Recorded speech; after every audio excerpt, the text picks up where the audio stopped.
get set up. So.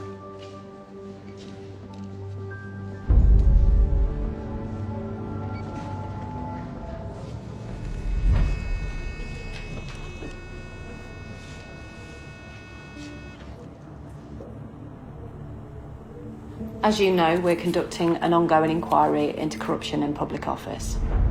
This interview relates to Russian influence within your government. Suspicious links between you, your party, and Putin's oligarchs. Sir, are you able to help us with our inquiries? And you've just asked the sort of question that I know Westminster people are interested in. I'm interested in one thing and one thing only, and that's bent prime ministers. London's become the money laundering capital of the world. £100 billion of stolen cash every year, much of it laundered by wealthy Russians. And it happened on your watch. It is very, very important that this should not turn into a general sense that we're against Russians. Nobody's against ordinary Russians, fella. We're against supposed public servants having their heads turned by a fistful of rubles. D.I. Arnott.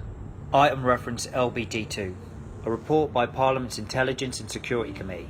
It says, quote, Russian influence in the UK is the new normal, and there are a lot of Russians with very close links to Putin who are well integrated into the UK business and social scene, and accepted because of their wealth.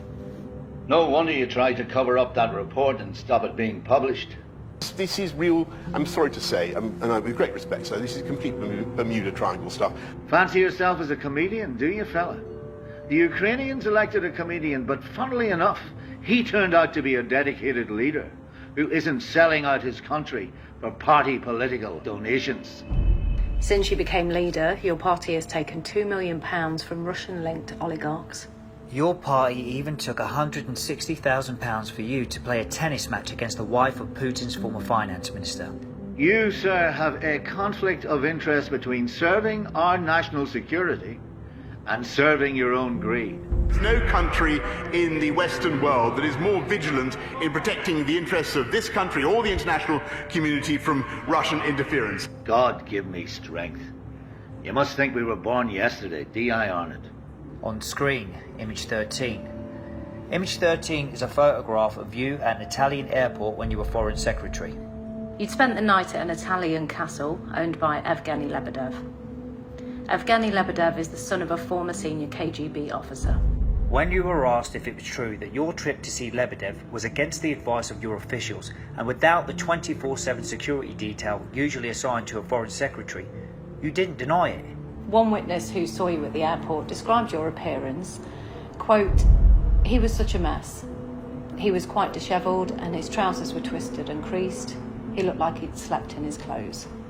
What the hell were you playing at? You were the bloody Foreign Secretary. What I can say is that While the country was about to go into the first COVID lockdown, the greatest public health threat in living memory, your mind was on other things, giving Lebedev a peerage. And when our security services rightly told you it was a national security risk, you overruled them and did it anyway.